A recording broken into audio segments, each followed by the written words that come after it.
Bonjour, nous nous retrouvons encore ce matin afin de décortiquer la parole, de comprendre cet ouvrage que Dieu a mis à notre disposition pour notre instruction. Aujourd'hui, nous verrons toute la multitude. Juste avant, prions. Notre Seigneur et notre Dieu, pour le souffle de vie que tu nous accordes, nous te disons merci. Même ceux qui sont hospitalisés, mais qui peuvent entendre, comprendre, s'exprimer, c'est une grâce. Ceux qui sont très fatigués, c'est encore une grâce. Pourquoi? Parce que tu leur accordes le temps pour faire la paix avec toi. Seigneur, aide-nous aider à comprendre que le souffle de vie est une grande bénédiction. La connaissance de Jésus en est une autre, mais l'accepter comme sauveur est la plus grande des bénédictions. Tandis que nous allons à nouveau lire la parole, l'étudier, l'analyser, que le Saint-Esprit nous conduise dans toute la vérité, afin que nous puissions réaliser ton plan dans nos vies. Cette grâce, nous te la réclamons au nom de Jésus et pour ta gloire éternelle. Amen. Rappelle-toi hier, nous avons vu comment Zacharie s'acquittait de ses fonctions. Il était responsable. Parfois, il se trouve que des personnes dans des communautés ont reçu une mission de délivrer la parole aux membres de leur communauté. Et ces personnes sont engagées dans leurs affaires personnelles, ne prennent pas le temps pour s'asseoir et demander à Dieu des réponses. Et une demi-heure avant l'heure, elles vont tirer un livre, raconter quelque chose pour boucher le trou. Laisse-moi te dire une chose, qui que tu sois, lorsque tu as un devoir, une mission pour remplir l'œuvre de Dieu, ne le fais pas à la légère. Car bien des personnes se rendent dans des communautés, entendre un message, et c'est pour la dernière fois. Car dans la semaine, elles rendent le souffle de vie.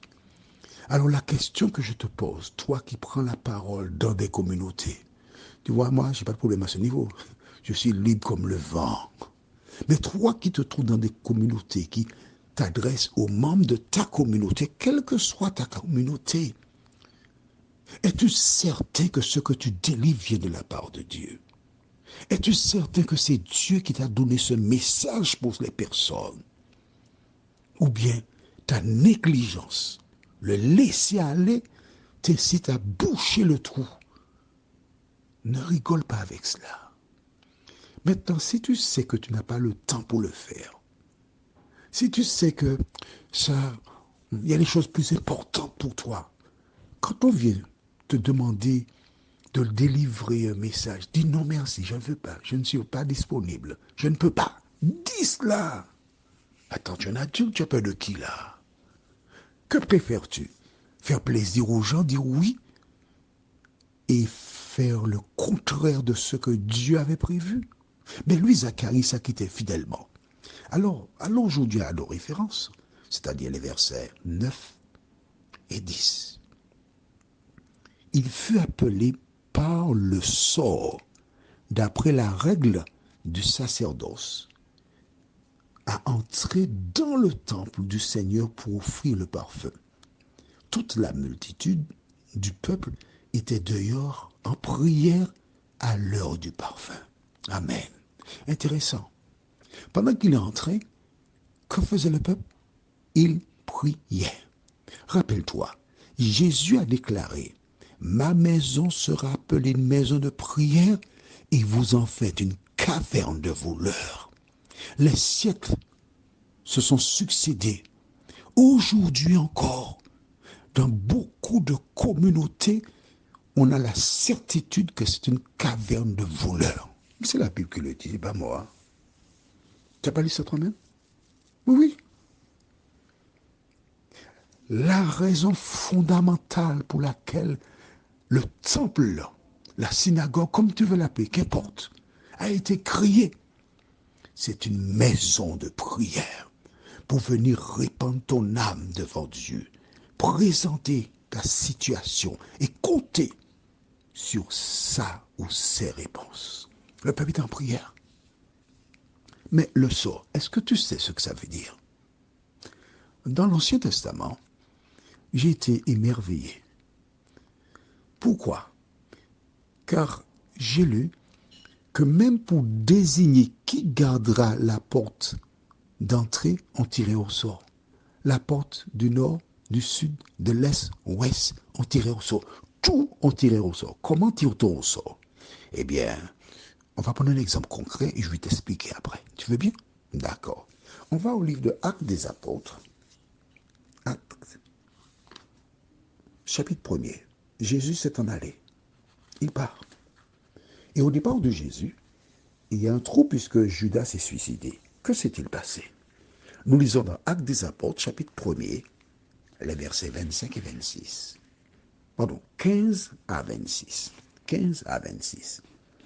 En ces jours-là, Pierre se leva au milieu des frères, le nombre des personnes réunies étant d'environ 120, et il dit, hommes frères, il fallait que s'accomplisse ce que le Saint-Esprit dans l'Écriture a annoncé d'avance par la bouche de David au sujet de Judas, qui a été le guide de ceux qui ont saisi Jésus.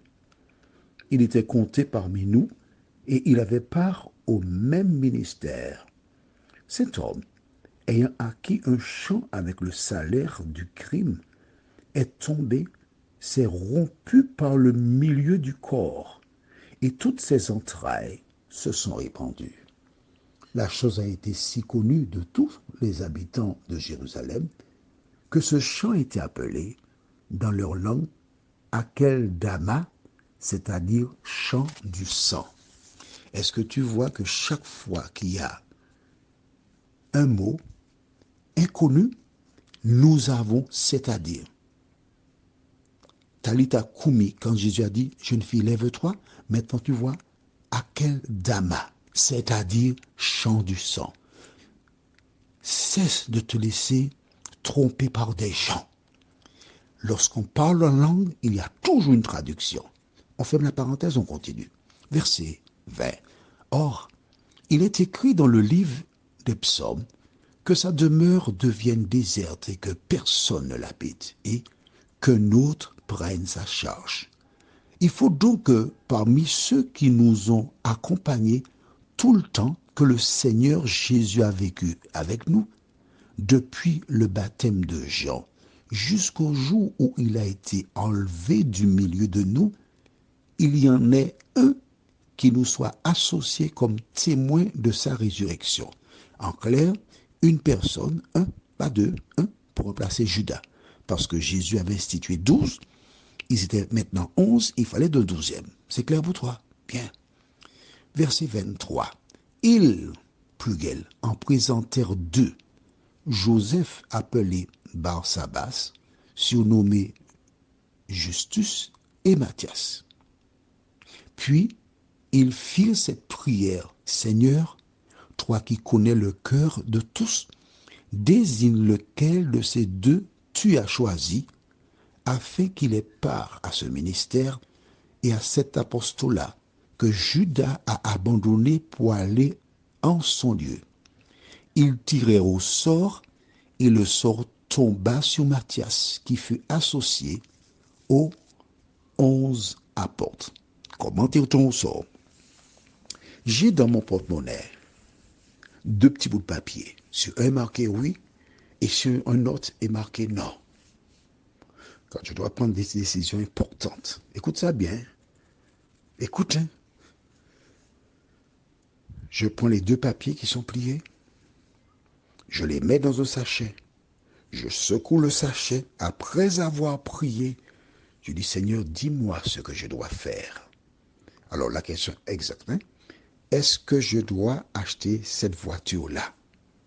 La voiture, c'est une petite voiture, une petite Saxo. Car moi, je perçois que ma voiture doit être très simple afin que toutes celles et ceux que je visite et qui me rencontrent ne soient pas bloqués par la qualité de mon véhicule. Un véhicule à la portée de tout le monde. Et alors, je mets ma main dans le sachet. Après la prière, j'enlève. Et si c'est marqué oui, j'achète la voiture. Toutes mes décisions importantes. Tu vas apprendre quelque chose aujourd'hui. Hein. Parfois, tu parles, mais tu ne sais pas. Je demande à mon Dieu. Et une fois que mon Dieu m'a dit, fais comme cela, qu'importe ce que toi tu dis, c'est une affaire entre Dieu et moi. Voilà donc comment Zacharie, il a été tiré au sort pour servir dans le temple ce jour-là. Et nous verrons si Dieu nous prenne vie demain. Pourquoi? En attendant, prions. Seigneur, merci pour la parole. Merci pour ta présence. Merci de nous rappeler que nous avons pour devoir et obligation, en tout temps et en toutes circonstances, de te rechercher avant de prendre des décisions, de s'assurer que c'est toi qui nous diriges. Merci Seigneur pour la parole. Merci de nous aider à revenir sur les Écritures, relire ces versets et avoir la certitude que c'est l'attitude à adopter.